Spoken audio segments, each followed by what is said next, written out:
As dads, some days we feel like we have all the answers, and some days we feel like we don't have a clue. If that describes you, you're at the right place. This is the All Pro Dad Podcast. This is the All Pro Dad Podcast, and I'm your host, Ted Lowe, and I am joined today by Mr. Buck Buchanan. Welcome. And back. Glad to be here. Back by popular demand. Back because we finally got him to get on an airplane. Back because he loves us. BJ Foster, welcome back, buddy. Thank you. I know the listeners are super excited to see me back. They're like, oh. They are. We are. They all were like, oh, click. This guy. See, no. But BJ, it's so great. What they may or may not know is you are the grand poobah of all content of the play of the day. All of that. You've written 7,422 articles on how to be a dad. You know stuff. You've got two teenagers. That in and of itself should get you into heaven. So we are very, very, very glad that you're here. Hey, today, as always, we're taking a look at just one question. And the question of the day is, and I'm going to preface by saying no judgment. We're just talking. Am I raising an entitled kid? Mm-hmm. Am I raising an entitled kid? And I think we need to define that a little bit. And so we're defining it as an entitled kid thinks the world owes them without effort or regard to others. You owe me. This comes to me, and I don't even have to have a regard for other people. It's about me. Okay, but before we get too sad, we are going to put in the show notes a little link to a Tim Hawkins video. He's a comedian. I love him so much. But he says his kids have a name for him at his house, and it's called Dr. No. Then he goes through the fun ways of how he tells them, now I'm just somebody that you used to know. And so he's got all the fun ways to do that. So we'll let you guys check that out. But there's so many fun ways to say no. I like that. And with that, thank you for joining us today for the All Pro Dad Podcast. We need to be better at no, probably a little bit. Yeah, maybe. Maybe. I don't want to be, though. Yeah. I mean, because I don't like hearing no. So I guess it is the mentality of I want to. And my dad was great, and I have no problem with how I was raised or anything. Right. But there's a part of me that's like, I want to do better than my dad, even though like my dad did great. Like he was a great dad. My dad is still doing great. I mean, it's just, but I don't know. There's just like this level of the child in me kind of comes out in my parenting a little bit, maybe. Yeah. Of like, I want them to be able to do that because I want to do that, you know, or whatever. I added this filter at one point of my parenting was, but I want to be my kid. Which made me say yes a lot. I mean, to that go, but I want to be my kid. Say yes. But I'm not sure it's a bad filter. But so when we think about being entitled, like, what are we talking about? Like, let's dive a little deeper into that. Here's just some telltales. If our kids expect bribes or rewards for good behavior, like if you can make it through this store, I'm going to buy you a car. BJ, did you think for you, did you grow up entitled? You think? Do you feel like the world owes you something, BJ? What a question. I don't think so. We have four. There were four of us in the house. I think one of the biggest things, like I'm a very picky eater, and my mom was like, I'm just making what I'm making, and her whole rule was, you get it down. You clear your plate, hold your nose, get it down, but I'm not making you any different. So like, I was just I was sort of used to just whatever was thrown at us. I don't think so. In fact, I'm very accommodating. I'm like, well, let's not do any, like, we don't need, and people are like, hey, we're going to go out to lunch for your birthday. Where do you want to go? I'm like, I don't know, where everybody else wants to go. Like, because I'm not used to kind of getting my way with things, I don't think. So I would say for me growing up, I wouldn't say I was entitled. My sister would beg to differ because she's an older sister. Would more people beg to differ? I don't know. Maybe. But, she was always, you always got what you wanted because you're the youngest kind of thing. But it was one of those things. But I don't think I was entitled.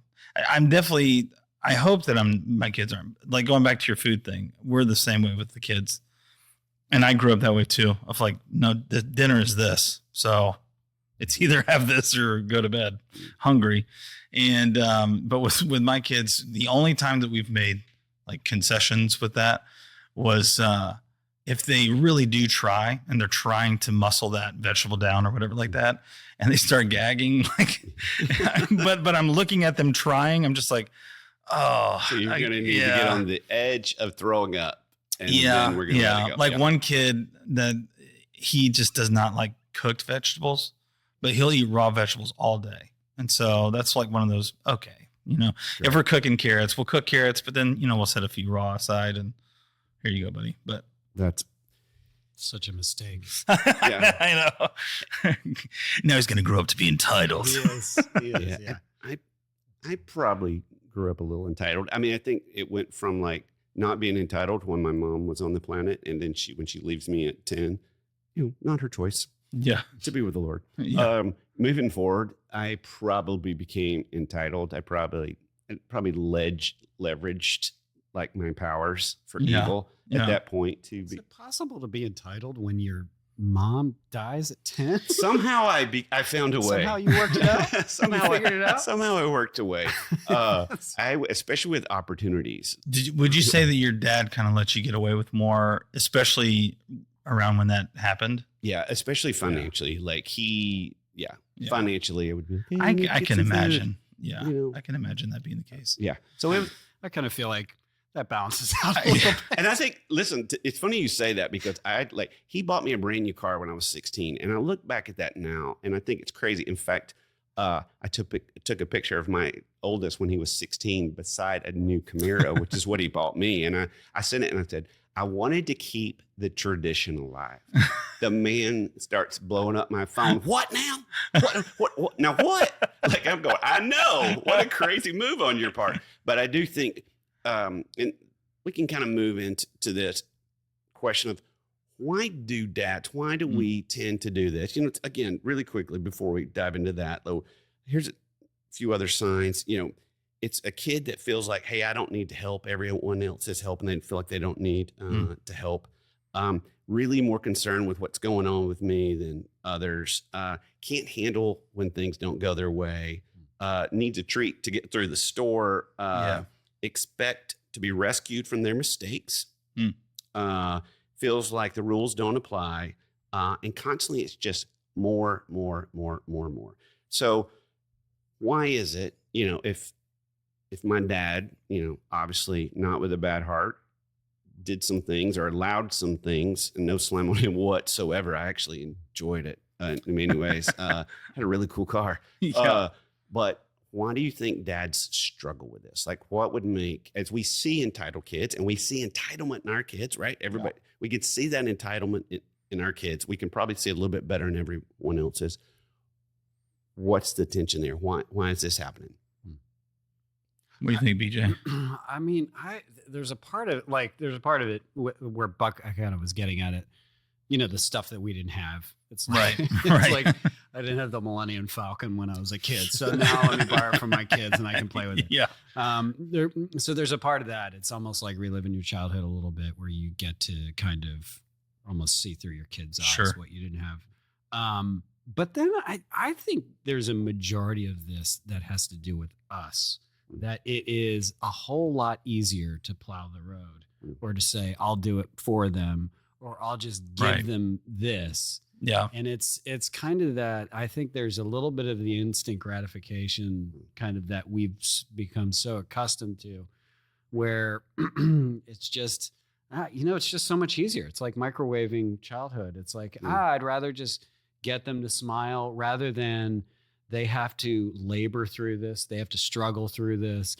Once they do that, we are struggling with them too. And stuff that we have struggled and overcome. It's like, I've already done that. And now you're doing it with your kid. And you're sitting in it with your kid. So when we push back on entitlement, it's costing us moments of peace in that moment. Going, this is not, I can get this toy, and they're not only are they going to be okay, they're going to be happy. Yeah. Or just even letting them struggle through something and not fixing it for them. Right. Yeah. Like, okay, they're now laboring. I mean, I love the scene in Finding Nemo where the little turtle, the little baby turtle, like falls out or whatever and goes through this thing, and the father Nemo wants to go and fix it, and the dad turtle is just kind of like, no, let's just see how he handles it. I'm like, whatever you're drinking, I don't know how to do that. I want a little bit of that. Yeah, let's go. What do you think? Well, I agree. I think it becomes inconvenient for the dad when we have to go through some of these lessons, and that's what we have to fight against. Is that what's the in the moment it's hard for us to do this. And in the moment, it takes away from what we want to do and what we want to accomplish. And it takes away from our comfort when we have to deal with our child in this way. And so we really have to step back and say, okay, in the moment, it's fine. I'm fixing it. I'm smoothing it over. I'm, rubbing some salve on it, but I'm not dealing with the infection. I'm not dealing with the problem. And that takes, taking these hard moments that we have to sacrifice for to help with the problem that could grow and grow and grow down the road. Like, I've done it before where I've bought my kid the toy that they were complaining about and they wanted it. But then I have to remind myself that same day I had to take that toy away because their attitude didn't change. So like their attitude didn't change after I bought the toy, although they were happy. Their attitude still stunk, And so I have to constantly remind myself that buying the instant gratification or fixing the thing or doing it myself so they don't have to, it doesn't help in the long run. Well, to that point too, even saying, I want my kids to help. I want them to, see something and go, I need to jump in and help. Or be a helpful person in society. Right. Exactly. Exactly. So it's easier. I think the other thing that makes this so easy to do if we're not careful is just the keeping up with the Joneses. Like every kid has that I want one too. And I got to tell you, when we're preparing for this episode, and I give the credit to my wife, she didn't buy into it. She didn't buy one. She's very good with money. So I don't know if it had a whole lot to do. I don't want him to be entitled more than I don't want to spend the money. But at the end of the day, but she would bring one of the kids, something home like that they needed or that she thought that they would like. And there's 3 others and you'll get your turn. But they would never say anything about it because they knew that that's how she rolled. I remember we took the kids to Disney World and they are walking straight past all the souvenir things, won't even look. And so we go back to the hotel and she says, I have a surprise for you. We're going to go to Walmart. I'm going to give you each $15 and you're going to pick out something at Walmart that's got Disney. So they do. We're walking through Disney and they would go, oh, look at that. That was only $12 at Walmart and it's $197 here. And I thought there was a moment with my middle one. We go and there's like this big Fantasia thing. It's the light show. And there's all these kids with these swords. Yeah. And I sit down. My 7-year-old leans over to me and goes, look at all these people wasting their money. And I'm like, I don't know whether to be sad that she's killed his joy or like, there you go. But I think it's those moments. This can be tough, right? Yeah, it's easier. We want them to have. So what's the opposite? Because here's the thing. Entitled kids, and we know this, grow up to be entitled adults. Right. Nobody wants that. No one's listening to this wants that. So BJ, you wrote an incredible article about this on allprodad.com. You can find all these great articles. How can we do this differently? Tell us let's talk about application. How do we change the tide on this? I think, the one place that I start is just to teach them to be grateful, to teach them to be thankful for what they have. It's one of the things that I think is, it's talked about a lot in terms of if you want to, there are a lot of people that talk about, gosh, how do you be a happy person? And really what they mean is to be a content person, to be content with what you've got, to be content with life, to be content with yourself. And that starts with just being grateful that you've been given a lot. You need to recognize what you've been given.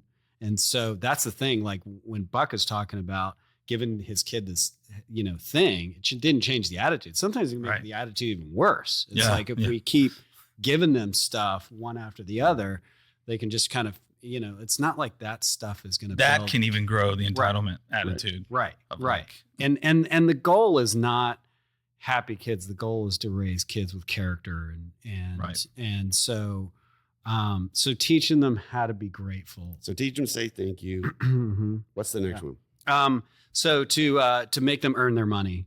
And so this is actually something that, like, when my wife and I, when we would take the kids to Disney, or when we even take a trip, we're like, okay, each one of you is going to get this amount of money. And when it's gone, it's gone. You can spend it on whatever you want, but like, so you can do that to kind of teach them, that, hey, you're not going to get everything that you want. But I think around the house, make them earn their money, make them do things around the house. Yeah, we've put, we kind of made a picture, a mental picture of our yard, and kind of put some value to each section of, like, if you mow the front yard, it's such and such dollars. If you weed this bed is $2. This bed is $5, because it's a much larger, like, little area. And so, like, if you weed that, you get $5. Yeah. If you clean that, we had to do this for our youngest because our oldest was making a lot of money doing yard work.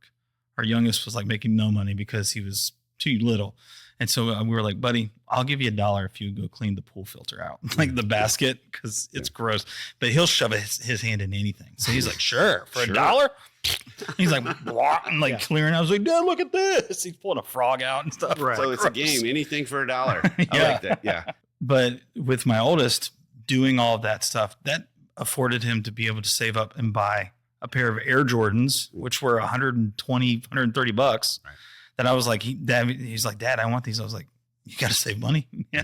You got to cut. How many yards to mow would it take? Right. And so he started saving up, and then we went and bought them. And that's what, it doesn't matter how wealthy you are, making your kid get a job is a good thing, because my kids started equating things, and this is so many hours selling cookies, or this is so many hours doing X, Y, Z. I remember we kind of live in a little bit of space where there's some woods, and I would tell my kids to go pick up sticks in the woods, which is very ambiguous. And they were like, how big? All of them.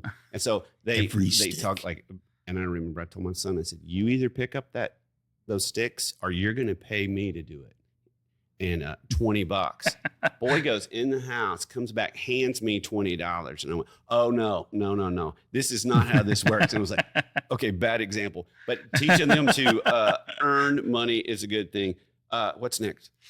Do service projects together. Yeah. Take them on a missions trip. Maybe serve the homeless. Mm-hmm. Expose them to maybe the less fortunate, people who are. There's just the struggles in the world. Yeah. Yeah, because when you see that, because they don't know. I mean, we keep them in our little tight bubble where kids do have everything and they don't know. When we expose them to that, we've done that over the years with mission trips and different things, but also just the day-to-day things. What's that neighbor that's close by, right? Mm-hmm. Like we had an elderly lady lived next door to us, and there was always things to do for her. My kids loved her, and it was a thing, but I love that serving. What's next? Teach them to clean up after themselves. Amen. That they are responsible for them. And this is one of the things I think a lot of parents, and I have had plenty of times, because I like stuff really clean. So I'll go in and clean their rooms. But teach them to clean up, that they are responsible for them. They are responsible for their messes. I will never forget, as long as I leave, an old Family First staff member named Vicky. We were traveling somewhere, and we were in an airport, and there were younger generations sitting in the seats across from us. And they had cups. Young folk. They had the younger generation. They had all their fast food stuff, and they got up and left all their bags and their cups there.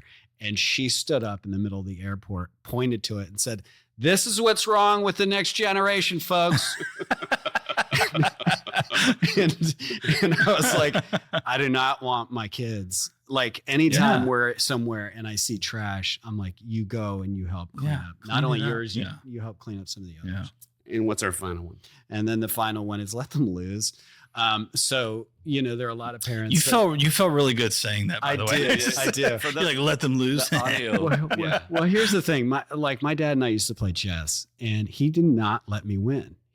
And there were plenty of, I'm 6 years old. He's checkmating me. And I'm running in my room crying. And my parents made me come back to the table, sit down, extend my hand, and shake his hand and say, congratulations. I obliterate at Mario Kart every time. I can't anymore. My I kids do. destroy I me. still do. Okay, And I so stand in victory. The motto here is defeat them. I like that. No, but let them lose. Let them lose. BJ. Well, Ted, what could be a pro move for us? Well, you know what? What could I do this week? What could you do this? You almost went and you work on me. Go ahead and go there. What could I do this week, huh? Okay, To help my go. kid. I could see Not be an entitled brat. Okay, so we're gonna BJ named off a couple of ways to do this. I'm gonna read those again, Okay. and listeners pick one. If you are driving, of course, don't write anything down, and you can find this in your show notes. Teach them to say thank you. Yeah. Let them make their own money. Serve somewhere outside your home. Teach them to clean up after themselves, and let them lose. Beat them at some game today would be the major pro move. Oh, yeah. Enjoy it. Yep. And again, our hope of every episode is that when we apply this, when we wrap our heads around this, when we finally stop, because these things don't just pop up during our heads going, I wonder if I'm raising an entitled kid. So that's what these episodes are about for all of us, is bringing it to the point of going, I do need to think about that. I need to think about my kid in that way. Listeners, we want to thank you for doing that each week, because it matters, and we know it will matter to you and your kids. See you next time.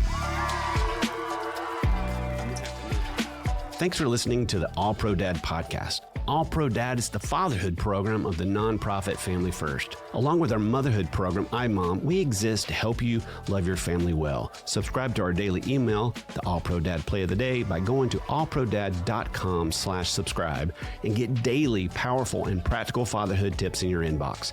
The All Pro Dad podcast is hosted by me, Ted Lowe, produced by Bobby Lewis.